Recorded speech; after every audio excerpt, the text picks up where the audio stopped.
There's a very particular kind of sting that comes when your own child, the one you carried, raised, and sacrificed for, decides to turn you into a joke in front of 200 wedding guests. I learned that lesson the hard way, standing in the middle of a glittering Chicago ballroom, my son smiling into a microphone while the crowd laughed at me. It had started out beautifully. The reception was held at the Drake Hotel, one of those iconic places where chandeliers drip light like diamonds and every corner smells faintly of roses and champagne. Through the tall windows, the Chicago skyline shimmered against the night sky. The guests were radiant, silk dresses, tuxedos, polished shoes that squeaked against marble floors. A string quartet had played through dinner. Everything felt perfect, almost unreal. My son Daniel looked the part of a prince in his tailored tuxedo. Sophia, his bride, glowed in lace and pearls. I had never seen him so happy, and my heart swelled with pride. For a moment, all I wanted was to bask in the joy of watching my son begin his new chapter. Then Daniel stood up, microphone in hand, grinning at the audience. "Before I thank everyone," he said, "I want to say a few words about my mom." The spotlight shifted. Literally, the lighting crew actually turned a warm glow onto me as people swiveled in their chairs. I smiled nervously, assuming this was the setup for something sweet. Maybe he'd thank me for supporting him through tough years, or for helping fund the wedding. I braced for tears. Instead, my son chuckled and said, "You all know how some people hit midlife and buy a sports car? Well, my mom decided to go bigger. She's 62, and she's been trying to build what she calls," he lifted his fingers in mocking air quotes, "an empire." The laughter was immediate and loud. Heat rose in my cheeks. I plastered on a smile. Daniel kept going, the comedian in his own show. "We keep telling her she should slow down, maybe take up gardening like normal moms her age. But nope, she's busy pretending to be an entrepreneur." Louder laughter. Guests shook their heads in amusement. Sophia giggled, leaning against him proudly. My ex-husband's new wife, 15 years younger than me, laughed the hardest, nearly spilling her champagne. I sat frozen. My throat was tight, my smile felt stapled in place, and inside I wanted to vanish under the tablecloth. Here's what no one in that room realized, not even my own son. While they were laughing at what they thought was my silly little project, the most powerful person in that ballroom wasn't Daniel, or Sophia's well-connected father, or any of the executives and investors scattered among the tables.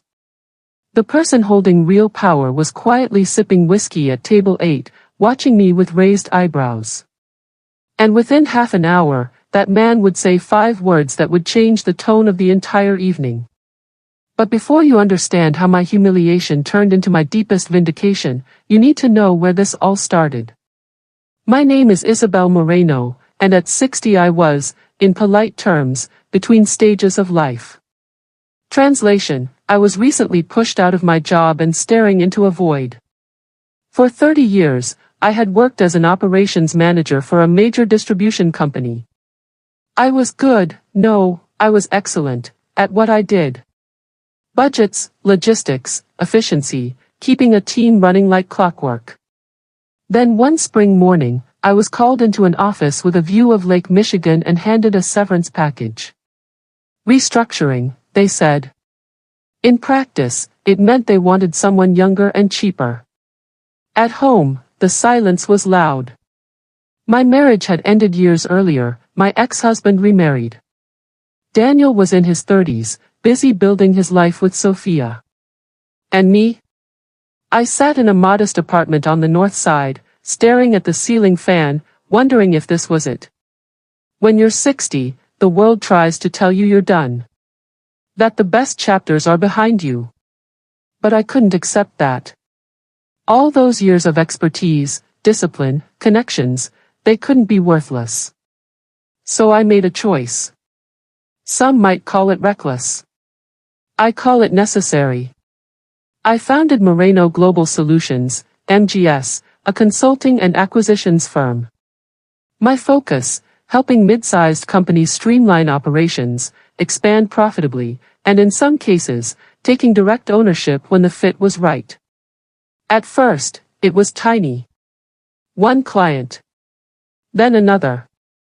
My kitchen table became my desk. I taught myself new software, called in old favors, burned through savings to fund initial contracts. And slowly, incredibly, it began to grow. 6 months in, I was busier than I'd ever been. A year in, I had bought my first company. By 18 months, I had 4 acquisitions under my belt, including a technology firm that supplied parts to a corporation Sophia's father bragged about working with. But to my family, I was just keeping busy. Daniel rolled his eyes when I mentioned a new deal. Mom, you're 60. This is the time to relax, not stress about business. Sophia's voice was softer, but no less cutting. Isabel, maybe you'd be happier taking a hobby class. Pottery? Painting? My sister Carmen didn't sugarcoat. Luis, sorry, habit. Isabel, you missed your chance. You had your career. Just accept it. Even friends tried to be kind while undercutting me. It's nice you're keeping active at your age. Better than daytime TV. Active. Cute. Keeping busy. Meanwhile, I was negotiating contracts larger than anything I'd seen in my entire corporate career. But each time I tried to share success, I was patted on the head like a child. When Daniel and Sophia announced their engagement, I threw myself into helping. Venues, catering, planning, if they needed it, I was there.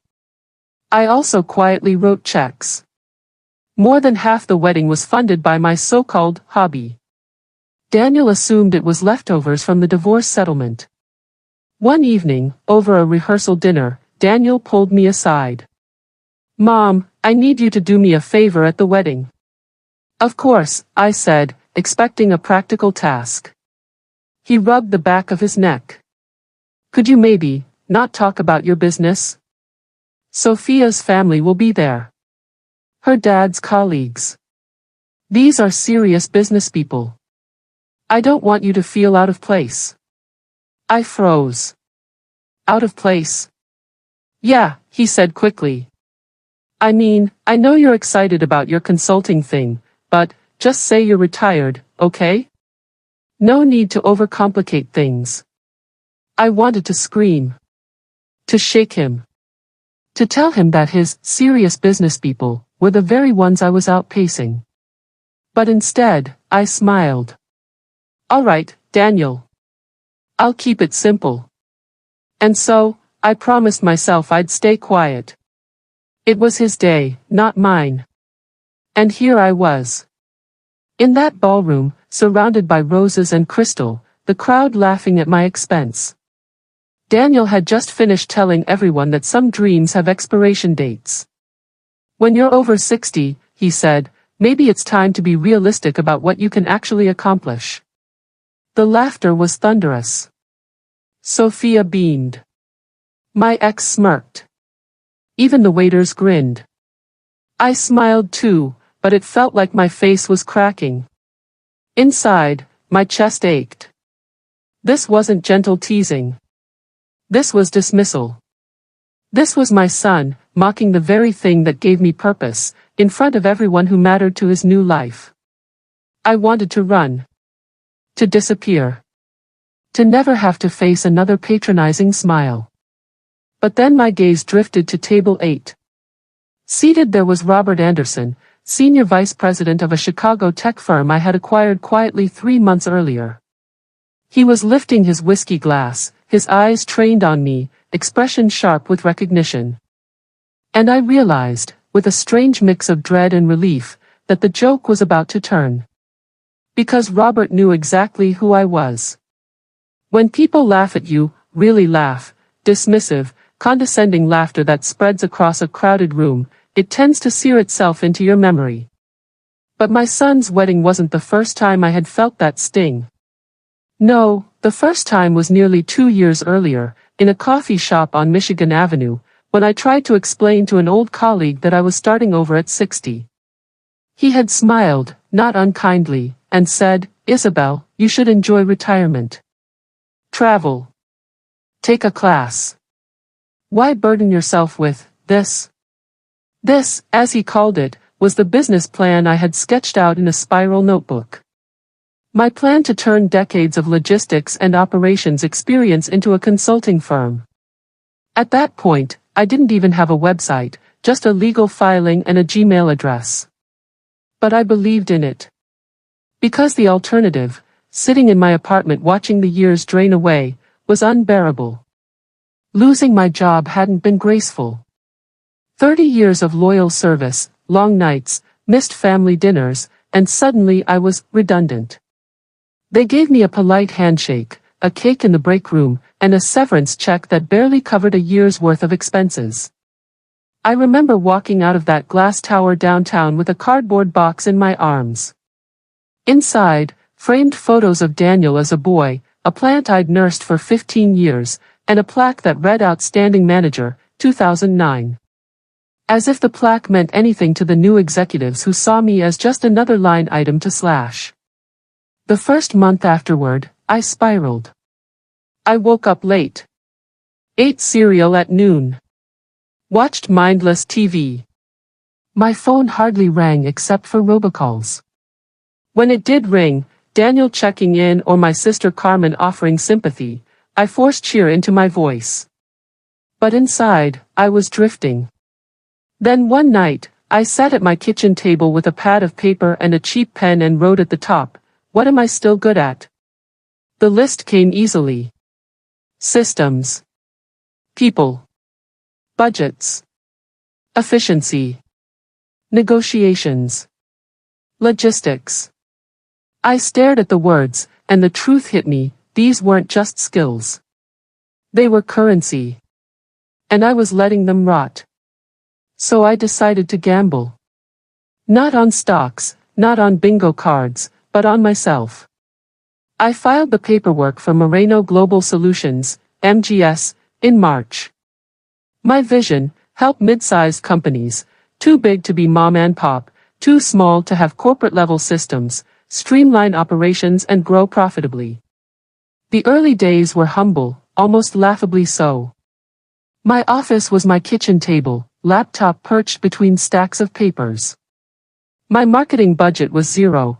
I printed cheap business cards at the local copy shop.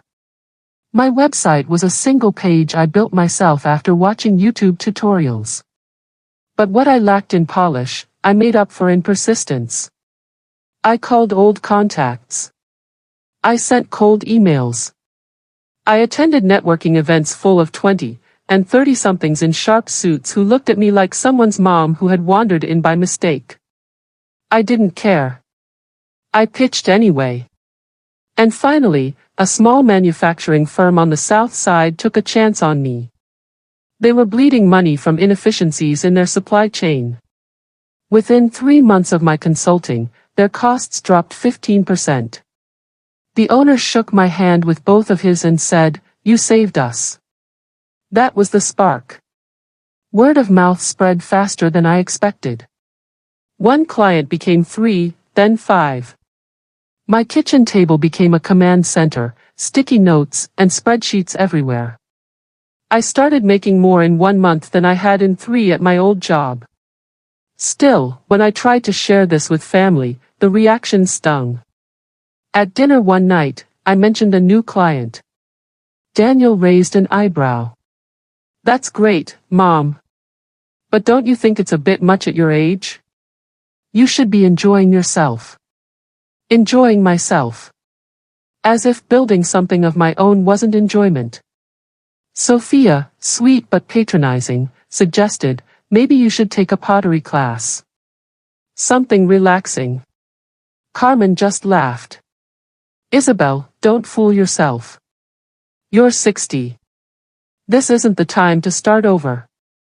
Even friends chimed in with their well-meaning pity. "It's nice you're staying busy," one told me, as if I were knitting scarves for charity instead of negotiating 6-figure contracts. I smiled, nodded, and changed the subject. But inside, I burned. By the end of the first year, consulting wasn't enough. I saw too many companies weighed down by bad leadership, ripe for turnaround. So, I did something bold. I acquired one. It was a struggling logistics firm in Milwaukee, undervalued and floundering. With my severance money as seed capital and a small business loan, I bought it outright. Friends called me crazy. Carmen said, "You're going to lose everything." But within 9 months, the company was profitable. I restructured operations, renegotiated supplier contracts, and introduced new systems. Revenues soared. That was when I realized I wasn't just consulting. I was building. By 18 months, I had acquired 4 companies in sectors from logistics to tech. My portfolio valuation was north of $40 million. I had a small team, an office lease downtown, and more opportunities knocking than I could handle. And yet, to my son, my family, my friends, I was just keeping busy. One memory stands out. A family barbecue the summer before Daniel's wedding. The grill was smoking, kids running through sprinklers, laughter in the air. I sat with Sophia and a group of her friends, finance professionals, lawyers, tech managers. "What do you do, Isabel?" one of them asked politely. Before I could answer, Sophia interjected. "She's retired. But she's dabbling in consulting. Keeps her occupied." The group nodded sympathetically, the way you do when someone mentions a relative's hobby. One said, "That's nice. My mother sells crafts online. Keeps her busy too." Busy. Hobby. Crafts. I bit my tongue so hard it nearly bled. Later, Daniel pulled me aside. "Mom, I know you love talking about your business, but maybe don't mention it to Sophia's colleagues. I don't want them to think you're trying to impress them. Just say you're retired. Just say you're retired." So I did. For him. As the wedding approached, I funneled money quietly into the budget. My retirement checks covered floral arrangements, catering upgrades, even part of the ballroom deposit. No one questioned it. They assumed divorce settlements stretched further than they do. The rehearsal dinner was when Daniel made his request official. "Mom, please, at the reception, don't go on about your business. Sophia's dad's colleagues will be there. Serious people. I don't want you embarrassed." Embarrassed. I smiled and agreed. Because I loved him. Because I didn't want to cast a shadow on his big day. But inside, I promised myself, someday, the truth will come out. And now you understand why, in that glittering Chicago ballroom, when Daniel joked about my empire, when guests laughed about expiration dates on dreams, when even Sophia giggled, it cut so deep. It wasn't just a joke. It was years of dismissal, crystallized into one moment of public humiliation. But as I sat there, cheeks burning, hands clenched in my lap, I glanced at table 8. There sat Robert Anderson, Senior Vice President of Sterling Technologies, a company I had quietly acquired 3 months earlier through MGS. He was watching me closely, eyebrows raised, glass of whiskey halfway to his lips. And in that instant, I knew, the evening was far from over. The strangest thing about humiliation is how it lingers. Long after the laughter in the ballroom had died down, long after Daniel and Sophia's friends returned to clinking glasses and snapping photos, I still felt the sting of my son's words. His voice echoed in my ears, "Some dreams have expiration dates. Maybe it's time to be realistic." I sat at my table, back straight, smile fixed, heart pounding. 200 people around me were enjoying themselves, but I felt alone in a crowd. The clinking of forks against plates, the swell of the band, the chatter, it all blurred into static. And then, across the room, Robert Anderson stood up from table 8.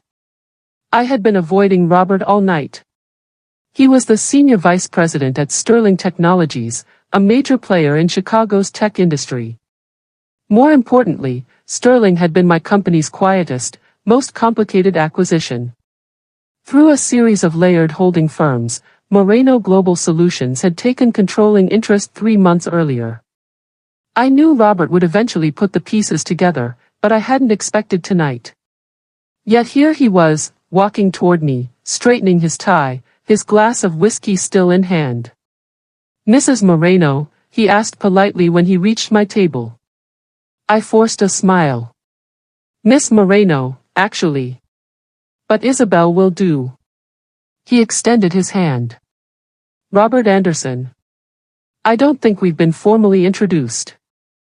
I shook it, my stomach tightening. "Yes, I know who you are.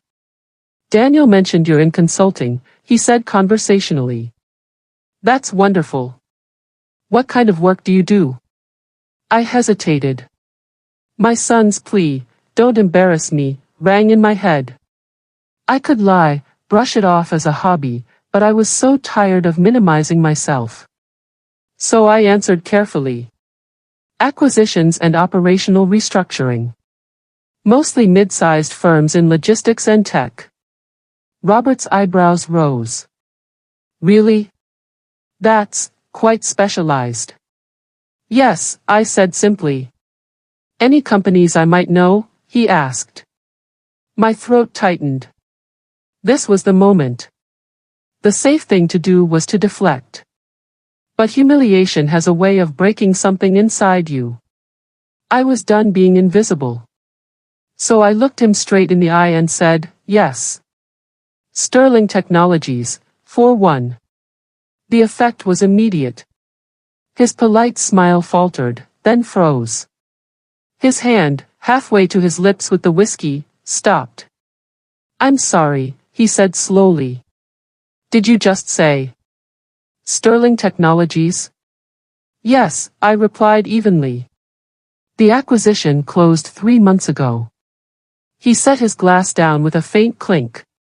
His eyes widened, scanning my face as if seeing me for the first time. "You're Moreno. As in MGS?" I nodded once. He let out a low whistle, almost a laugh but not quite. "Good God." His voice dropped, just above a whisper. "You're my boss." I smiled faintly. "Technically, yes." He sat back in his chair, visibly stunned. "Daniel told me you were dabbling in consulting." "I thought you were, helping local shops with paperwork." My lips curved, though my chest still ached. "That seems to be the general impression." Robert ran a hand through his hair. "This is incredible. Do you realize half the people in this room work for companies you now control?" "Yes," I said quietly. "And not one of them knows." We weren't exactly whispering, and soon curious glances began drifting our way. Daniel noticed and started walking over. His expression was cheerful, oblivious. "Everything all right here?" he asked, resting a hand on Robert's shoulder. Robert glanced at me, seeking permission. I gave him the faintest nod. Robert cleared his throat. "Daniel, do you know who your mother is?" Daniel chuckled, clearly thinking this was small talk. "Of course, I do. She's retired, but she's been trying her hand at consulting.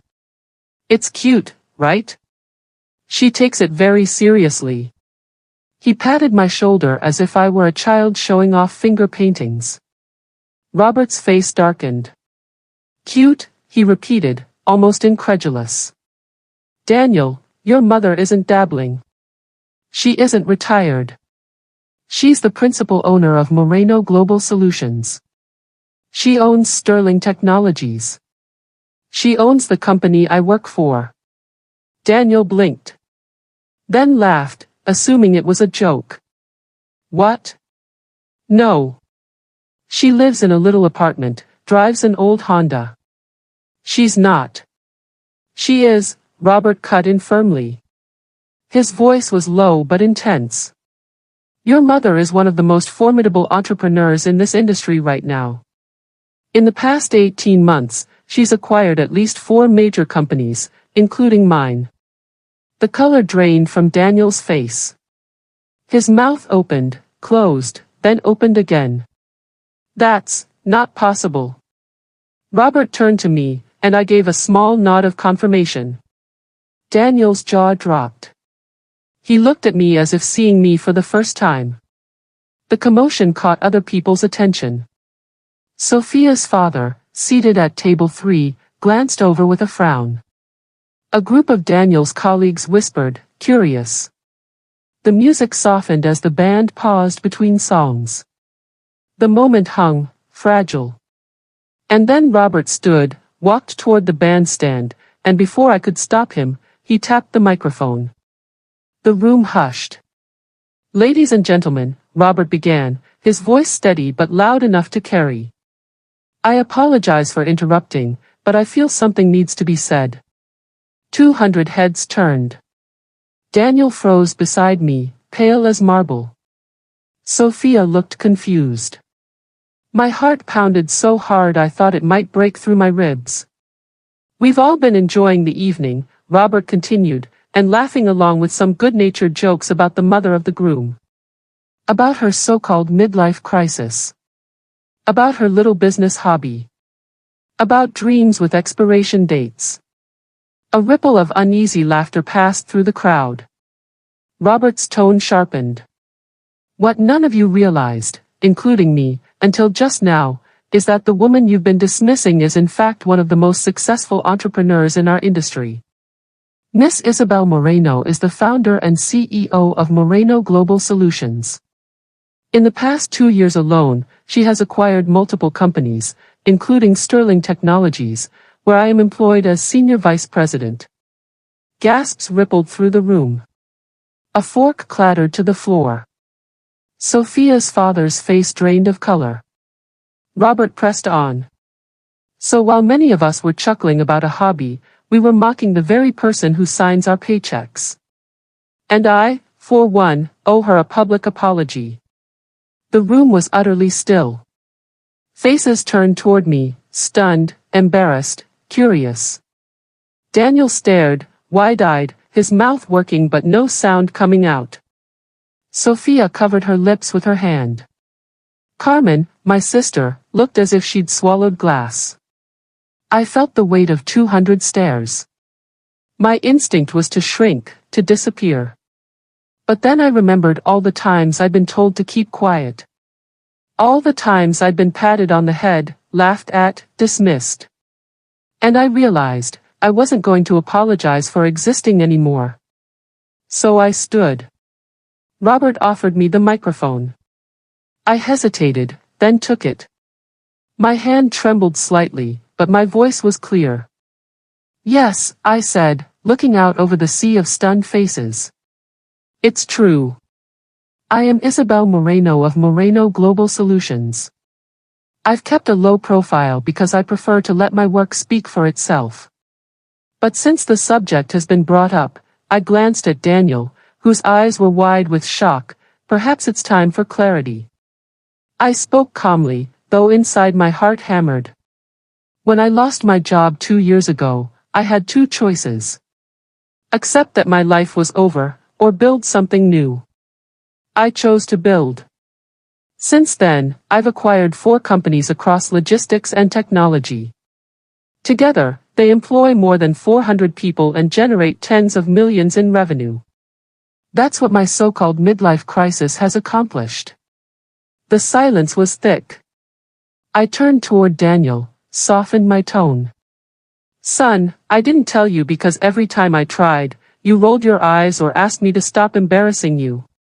Tonight, when you told this room that some dreams have expiration dates, you were talking about a business that already exists. That already thrives. Daniel's eyes filled with something I couldn't name, shame, shock, maybe both. The room buzzed with whispers. Sophia's father looked horrified, whispering frantically to his wife. Daniel's colleagues exchanged stunned glances, suddenly remembering their earlier jokes. The maid of honor who had roasted me first was pale as paper. I handed the microphone back to Robert. Now, let's return to celebrating Daniel and Sophia, I said, my voice firm but warm. This is their night. But nothing was the same anymore. People began approaching my table with new deference. Executives who had smirked earlier now stumbled over apologies. I had no idea, one murmured. If I'd known. It's fine, I said coolly. But it wasn't fine. Not really. Daniel eventually found his voice.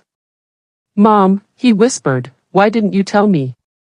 I met his gaze, tears stinging my eyes. I tried. You didn't want to hear it. The reception never quite recovered after Robert's announcement. The music resumed, the champagne flowed, the waiters carried trays as if nothing had changed, but the air was different. Guests who had laughed freely before now whispered in corners, their eyes darting toward me with a mixture of curiosity and guilt. Conversations slowed when I passed by. People who had dismissed me as a harmless hobbyist now weighed every word. And my son, my Daniel, looked like he'd been struck by lightning. He stayed quiet through the rest of dinner. Sophia tried to keep her smile in place, but her eyes kept sliding toward me, uneasy. Her father avoided my gaze entirely, though his posture screamed discomfort. My sister Carmen barely touched her food. When the cake was cut, guests began approaching me in small groups. Miss Moreno, one man stammered, I owe you an apology. Earlier I didn't realize. If I'd known. It's fine, I said, cutting him off with a polite smile. Another guest, a woman who had compared my business to her aunt's Etsy shop, wrung her hands. I had no idea. Truly. Please forgive my water under the bridge, I murmured. But inside, it wasn't fine. Their apologies weren't about respect for me, they were about covering themselves, salvaging dignity. They hadn't respected me before, and their sudden change wasn't pride in my accomplishments. It was fear of having underestimated the wrong person. Near midnight, when the crowd thinned and the band packed up, Daniel finally approached me. His face was pale, his bow tie loosened, his expression torn between anger and shame. Mom, he said quietly, can we talk? I nodded and followed him out onto the hotel's terrace. The Chicago night was crisp, city lights flickering across the river. For a long moment, neither of us spoke. Finally, he blurted, why didn't you tell me? I stared at him. Daniel, I tried. Dozens of times. Every time I brought up my work, you rolled your eyes, or you told me to stop embarrassing you. You asked me to pretend I was retired. Tonight, you mocked me in front of 200 people for chasing a delusion. Why would I think you wanted the truth? His jaw tightened. But, an empire? Owning companies? You never. I did, I interrupted. You didn't listen. He winced. I just thought you were lonely. Trying to keep busy. The word stabbed, sharper than I expected. I turned to face him fully. Daniel, do you realize what you said about me tonight? That my dreams had expiration dates? That at 60, I should stop trying? Do you know what that means? It means you saw me as finished. And worse, you thought that was funny. His face crumpled. Mom, I didn't mean. You did, I said softly. You meant it. And it broke something inside me. His eyes glistened. I feel like such an idiot. I made you the butt of a joke. In front of everyone. And the whole time, you were the most successful person in the room. I sighed. That's not what matters, Daniel. It's not about success. It's about respect. You didn't believe I was capable. You didn't respect me enough to listen. Daniel stepped closer, voice trembling. I'm sorry, Mom. Truly. I can't believe I treated you that way. I thought I was protecting you. I thought you'd embarrass yourself in front of Sophia's family. And instead, I said dryly, you embarrassed yourself. His lips twitched into a weak, rueful smile. Yeah. I guess I did. Silence stretched between us, filled with the hum of traffic from Michigan Avenue below. Finally, I placed a hand on his shoulder. I love you, Daniel. But love doesn't erase what happened. You humiliated me. You believe the worst of me. We have a lot to work through. He nodded, eyes wet. I'll do whatever it takes. The honeymoon came and went. When Daniel and Sophia returned, the air between us was strained but civil. He called more often, asked questions about my work. Sometimes the questions were clumsy, so, how exactly do acquisitions work? But at least he was trying. Sophia was quieter, less dismissive, though I caught her watching me with a calculating expression, as if trying to reconcile her image of a quaint retiree with the woman who had funded half her wedding and owned half her father's industry contacts. Carmen, my sister, changed too. No more lectures about being realistic. Instead, she bragged to her friends, my sister Isabel, the businesswoman. The same Carmen who once laughed at my late-life crisis, now introduced me at parties as if she were my publicist. Robert Anderson, meanwhile, became a trusted ally. After that night, he called me directly. Miss Moreno, he said, I've never seen someone handle humiliation and revelation with such grace. If you're willing, I'd like to discuss strategy for Sterling's next phase. We've been working closely ever since. The biggest change, however, was in me. For 60 years, I had measured myself through others' eyes. Bosses, colleagues, family, always seeking approval. That night at the wedding, watching 200 people laugh at me, I realized something fundamental: approval is fragile.